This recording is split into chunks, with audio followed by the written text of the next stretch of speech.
Enak lawan.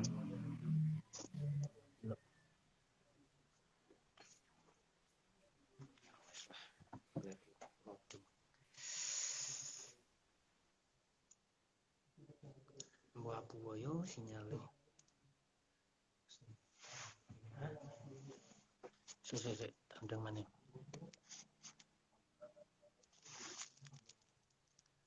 Wes.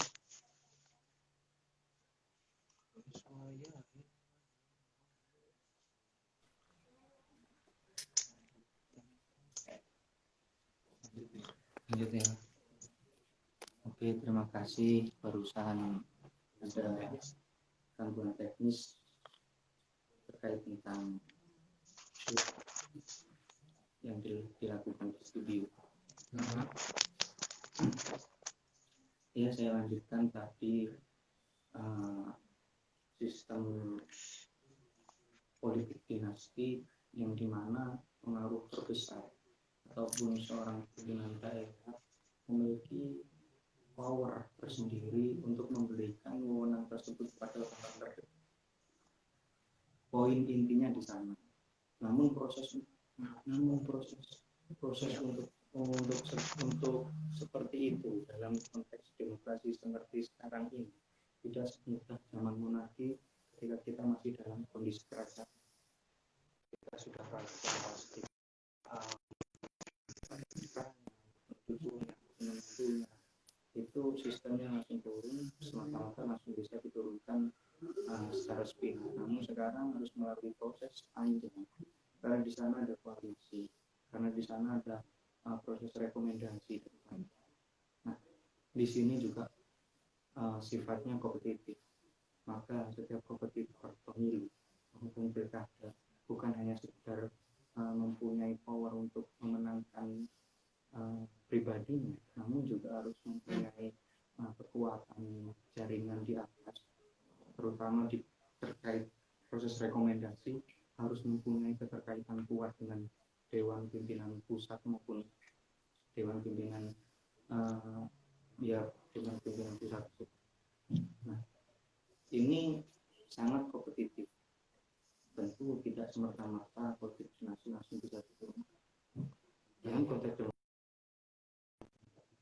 tidak ada, sudah tidak relevan seorang politik dinasti itu dikatakan politik dinasti, karena sekarang keran untuk memberikan keluasan memilih pada semua warga itu dibuka, sehingga siapapun yang cerdas maka akan menentukan pemimpin yang baik.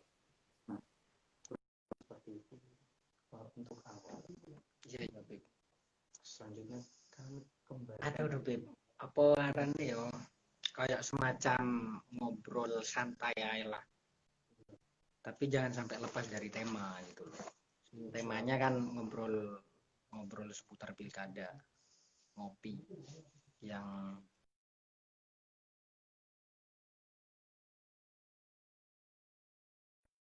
ingin mengetes neor saya ini loh.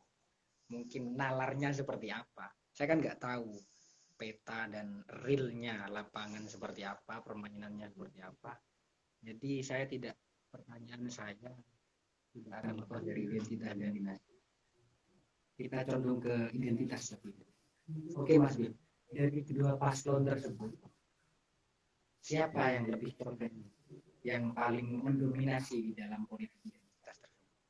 Kita tahu sendiri, politik identitas itu berupa bisa saja agama atau bisa saja suku. Ada di Banyuwangi sendiri ada 5 etnis, ada etnis Tionghoa, Arab dan juga Osing, Madura dan Jawa.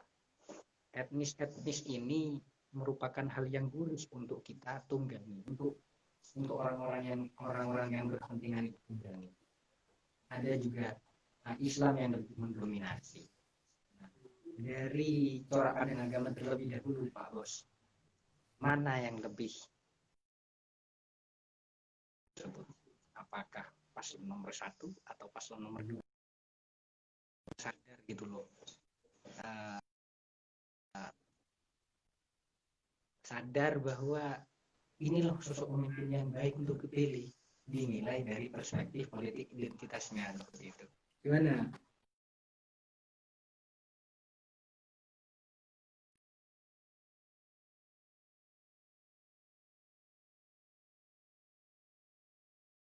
Pertanyaannya Singkat, padat, dan jelas gitu loh, Pak. Ini benar-benar langsung menuju ke intinya. Saya katakan lagi, seorang santri ini masih belum mempunyai kewenangan secara total untuk menyampaikan ke publik bahwasannya paslon nomor sekian seperti ini, nomor sekian seperti ini, masih belum mempunyai wewenang tersebut. Namun kita sebagai santri juga memikirkan apakah dia layak sebagai pemimpin kita, ataukah yang satunya layak atau yang duanya yang layak. Nah, kita masih mempunyai kewenangan untuk berpikir.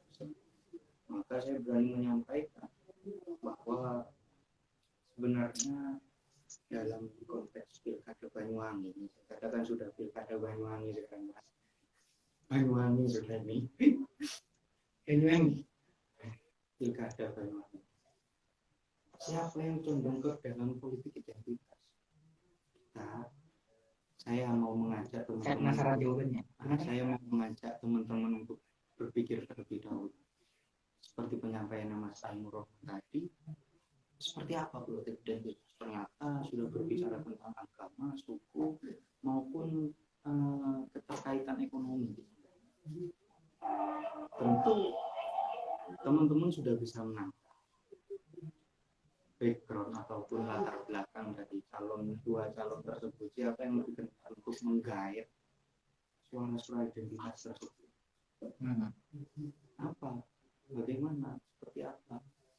Nah, di dalam banner-banner yang beredar, di dalam isu-isu yang sudah dipublish secara besar-besaran, di sana ada nama yang secara sengaja dituliskan, memang sengaja untuk mengambil identitas tersebut. Apa Mas Bibi? Apa itu? Ya, menuliskan nama yang sebenarnya itu bukan nama pribadi, namun nama sebuah lembaga ataupun nama sebuah daerah yang mempunyai pengaruh cukup besar di Banyuwangi. Langsung sebut nama Pak Yusuf lah ya. Gimana Mas? Mas Yusuf Gus Rizal Blokagum. Itu politik identitasnya lebih kenal Pak Yusuf berarti daripada gue itu. Identitas. Itu poinnya berarti. Takut paling Mas Bibi akan mau ngomong. Takut ditembak sama identitasnya Bu. Nah, selanjutnya, karena saya sudah bicara tentang politik identitas, siapa yang lebih condong dominan di sana. Kemudian yang saya katakan lagi, politik dinasti. Ingat, sahabat, pada era demokrasi. Oke, sebelum ke politik dinasti, berarti kesimpulannya ya Mas Bibi ini mengatakan bahwa Pak Yusuf dan Gus Reza itu lebih condong terhadap politik identitasnya. Kita tahu bahwa politik identitas itu berupa di dalamnya memanfaatkan background. Salah satu background yang ada di Banyuwangi sendiri ada 5 etnis, Tionghoa, Arab, Osing, kemudian Madura dan Jawa. Dan yang lebih mendominasi di antara etnis-etnis tersebut di Banyuwangi ada antara Madura dan juga Osing. Nah, itu etnis berupa. Kemudian yang dibicarakan oleh Mas Biparisan adalah identitas religi keagamaan. Jadi kedua paslon yang benar-benar memanfaatkan identitas religi keagamaan itu paslon Pak Yusuf dan juga Gus Reza. Bukan kata saya loh ya, tapi kata Mas Bip. Itu yang perlu digarisbawahi. Oke, selesai kesimpulannya di sana. Berarti Bu Ibu tidak cenderung melakukan politik identitas. Tapi nyatanya fakta real di lapangan, Bu Ibu juga melibatkan politik identitas. Salah satunya mungkin di arisan-arisan emak-emak. Bu Ibu kan perempuan cantik lah. Saya juga ingin memilih, maksudnya ini loh, selesai politik identitas sendiri. Saya juga ingin tahu jawabannya perihal tentang politik dinasti. Kalau dilarikan kepada demokrat, yang saya paham tentang dinasti, orang yang berkuasa itu adalah sesuatu yang sifatnya keluarga, seperti anak, ponakan, kerabat, itu politik dinasti. Dan hal-hal sedemikian, fenomena-fenomena seperti itu juga sudah mulai gencar diisukan di Banyuwangi. Saya sebut namanya langsung lah, antara Bu Epo dan juga Sumira. Sumira, maaf loh, saya nggak. Tapi di sisi lain, kurang lebih 2 periode, Pak Yusuf juga mendampingi Pak Anas sebagai bupati. Apakah ini juga bisa dikatakan politik dinasti? Saya juga nggak paham. Cuma di antara kedua paslon, mana yang lebih mendominasi dalam politik dinasti tersebut? Saya ingin analisa cerdasnya Mas Dito, orang yang mengajari saya apa arti sebuah kompetisi, apa arti sebuah kontestasi. Poin, Mas Dito. Iya, terima kasih. Ini Mas Aan ini selalu memojokkan saya untuk menyampaikan fatwa-fatwa terkait tentang politik. Saya ini curiga sebenarnya ini. Paling Mas Dito ini Bu. Dengan ikut sebenarnya Pak Yusuf. Nah, lagi saya mau membicarakan terkait tentang itu politik dinasti, dinasti. Nah, kita ketahui semua kompetitor pilkada di Banyuwangi ini hanya ada 2 paslon antara nomor 1 itu Pak Mas Yusuf sama Gus Riza, nomor 2 Puriku sama Pak Sugiyah. Nah, 2 kompetitor ini mana yang cenderung dengan politik dinasti? Saya katakan kembali, politik dinasti di masa sekarang ini sudah tidak begitu relevan. Karena meskipun sedinasti-dinastinya dalam konteks demokrasi multipartai, seperti proses yang saya katakan itu. Nah, ini sebelum menjadi calon yang sah, para bakal calon ini sudah mempunyai sudah berkompetisi sejak mengajukan diri sebagai dan seorang pimpinan daerah yang mau memberikan kekuasaan tersebut kepada salah satu orang yang lebih condong, ini tidak semudah. Artinya semua warga negara mempunyai hak untuk mencalonkan diri menjadi seorang kepala daerah. Hak tersebut itu dimiliki oleh semua orang, termasuk orang-orang terdekat dari seorang penguasa atau kepala daerah, termasuk orang. Nah, kalau sekarang dikatakan diklaim misalnya paslon A ini adalah membawa politik dinasti, berarti klaim tersebut adalah klaim sepihak untuk mengekat hak asasi manusia, hak-hak yang ada di dalam seseorang yang mau mencalonkan tersebut, dan kebetulan dekat dengan salah satu kepala daerah, sehingga opini publik menyampaikan kepada sebuah politik dinasti. Nah, ayo sekarang saya katakan, siapa yang condong kepada politik dinasti? Tidak ada yang condong, semuanya sama, semua dengan kedekatan pimpinan daerah sebelumnya. Yang nomor 1 ini merupakan wakil bupati 2 periode mendampingi Pak Anas, satunya istrinya Pak Anas sendiri. Ini mempunyai keterkaitan emosional tersendiri, masing-masing personal. Nah, siapa yang lebih condong? Ya, semua memiliki masing-masing. Itu jawaban saya. Oh gitu ya. Politik identitas itu hanya sebuah dalih katanya. Jadi tidak ada istilah politik identitas. Maksudnya politik dinasti. Tapi sebenarnya kalau kita mengajak pada sejarah, apa yang disampaikan oleh Mas Bib itu tidak benar sebenarnya kalau mengajak kepada sejarah, mengajak kepada realnya sekarang, kebebasan pendapat, kebebasan demokrasi, semuanya itu ada benarnya juga. Tapi meskipun benar antara sejarah dan realnya sekarang, saya teringat pada lagunya Iwan Fals sebenarnya. Ini bukan saya Pak Yusuf ataupun Bu Ibu, ataupun saya mendeskripsikan Bu Ibu, tapi saya teringat pada lagunya Iwan Fals tentang wakil rakyat. Wakil rakyat itu orang yang hebat, bukan kumpulan teman-teman dekat, apalagi sanak famili katanya. Ini gimana? Gini, setiap calon itu pasti ada kelebihan dan kekurangan lah. Intinya kedua paslon itu di sisi lain ada kepentingan pribadi, sisi lain juga membawa kepentingan dan lain. Itu tidak bisa dinafikan dari kepentingan-kepentingan yang ada. Gini, kalau inilah sudah saya nanya inilah, Mas pilih mana antara Bu Ibu dengan Pak Yusuf? Ini harus dijawab Pak, dengan beserta alasan. Alasan yang pertama, kalau memilih Bu Ibu, Mas juga harus mengutarakan keunggulannya Bu Ibu. Kalau memilih Pak Yusuf juga mengutarakan keunggulannya Pak Yusuf. Di sisi lain kedua paslon juga diceritakan kekurangan dan kelebihan.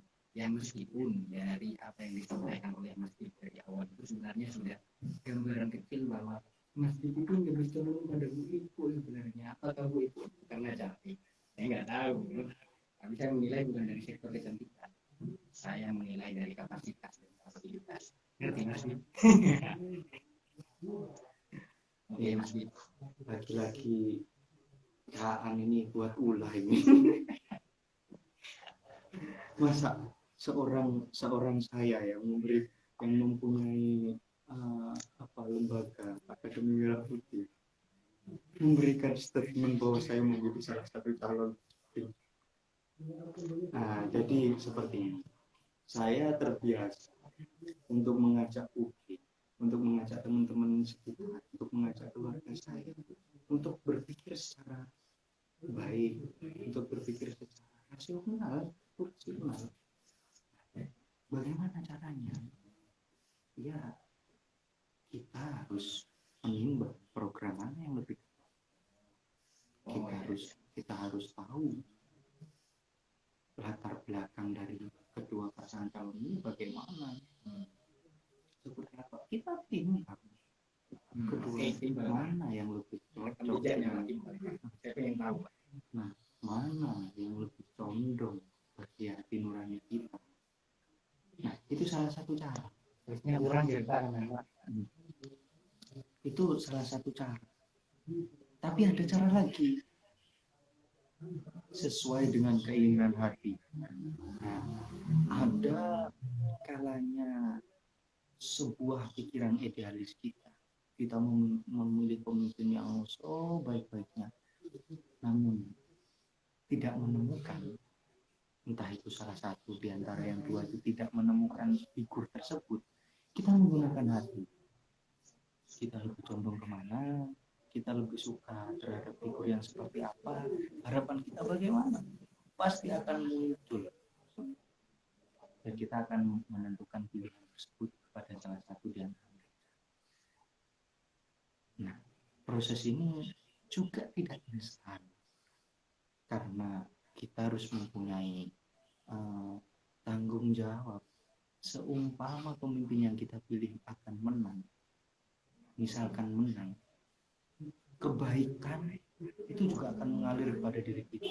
Keburukan ini harus kita pikirkan. Oke Mas. Pilih mana Mas? Suatu saat saya akan menyampaikan secara jelas saya dari mana. Tapi ketika detik-detik pemilihan saja, prosesnya saya akan mengatakan saya ada di sini. Nah, untuk sekarang saya memberikan seluas-luasnya kepada masyarakat luas, khususnya di Banyuwangi, untuk berpikir, menimbang siapa yang terbaik. Nah, suatu saat saya akan menyampaikan secara jelas saya ada di mana. Itu masalah. Sama tidak boleh mendiskriminasi saya, apalagi di publik ini. Ini aja, Wes. Coba Mas Bi, utarakan kelebihan dan kekurangan dari paslon agar supaya publik kita mana paslon yang baik dan mana paslon yang kurang baik di bawah kata-kata. Tapi yang perlu digarisbawahi ini perspektifnya Mas Bi. Kalian bebas punya perspektif sendiri dengan cara jangan sampai menutup mata. Semua lini yang ada di Banyuwangi jangan sampai menutup mata, baik dari kaum tua, muda, ataupun bayi sekalian. Oke, kelebihan dan kekurangannya. Kalau saya boleh mengatakan, mungkin kelebihannya Bu Ibu itu istrinya Pak Anas lah. Kalau semisal Bu Ibu memimpin, tidak akan jauh beda lah cara memimpinnya dengan Pak Anas. Itu mungkin keunggulan politik dinasti. Tapi ada sisi tidak nyamannya juga. Ya seperti itulah nanti. Kalau kalian melihat Pak Anas memimpin, seperti itulah cara Bu Ibu memimpin. Bu Ibu ini mungkin hanya sebatas boneka, pada hakikatnya kita di BP Pak Anas. Mungkin kiranya seperti itu Mas Di. Sorry. Ya saya katakan Bu Ibu bukan Pak Anas.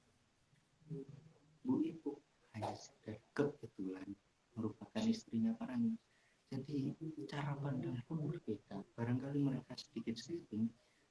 Nah, ke depan ya sesuatu yang kemarin itu baik akan lebih diperbaiki. Sesuatu yang kurang bisa jadi Bu Ibu lebih visioner untuk membangun.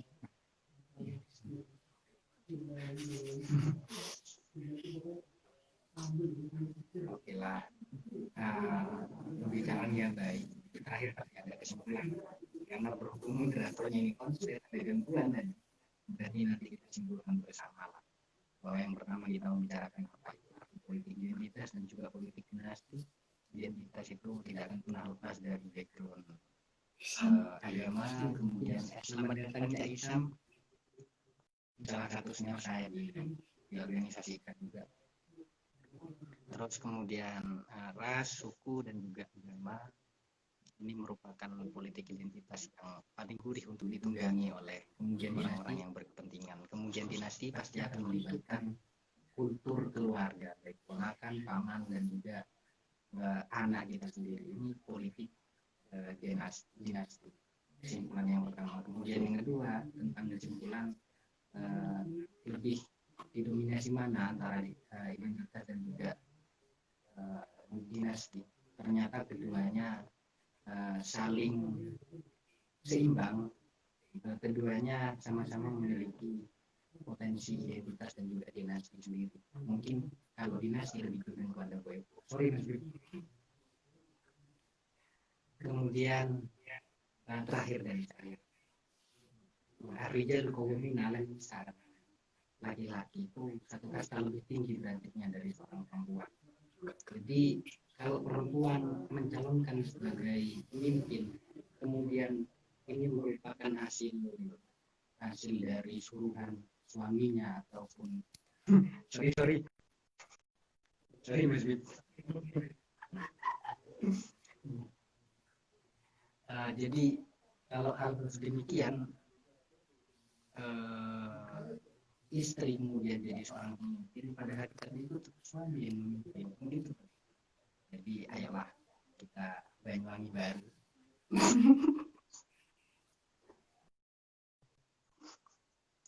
Seperti itulah kesimpulannya, bukan condong kiri ataupun kanan.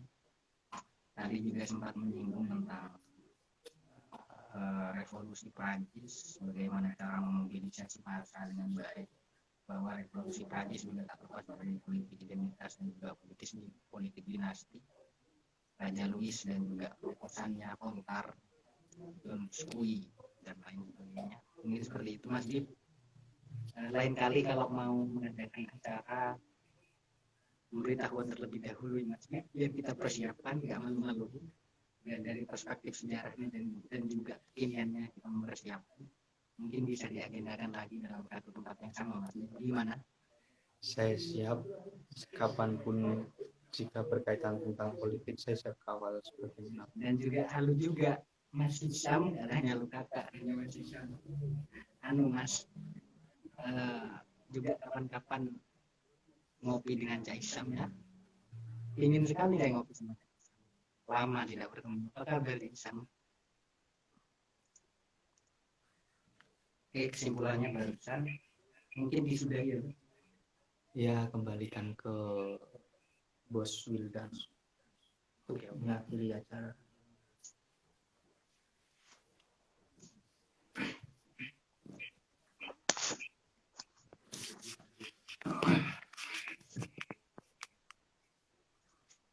Oke, terima kasih dari kedua narasumber yang saya rasa cukup menarik pembahasan pada pertemuan kali ini. Tidak begitu formal, dikemas dengan santai sehingga dalam proses penyampaian materi pun ada sesi ketawanya, terus kemudian ada debatnya sedikit, dalam artian kita pada malam hari ini melakukan sebuah penyampaian dengan begitu cair, alhamdulillah, dan ternyata semuanya sudah dijelaskan dengan begitu detail, begitu tafsir dari kedua narasumber yang telah tadi disampaikan. Cuman saya ingin mengajak kepada semua dalam proses pemilihan nanti, terlepas entah itu dari salah satu masing-masing calon menggunakan politik dinasti ataupun menggunakan politik identitas, saya lebih menekankan kepada semuanya memilih. Sebelum memilih, kita perlu mengetahui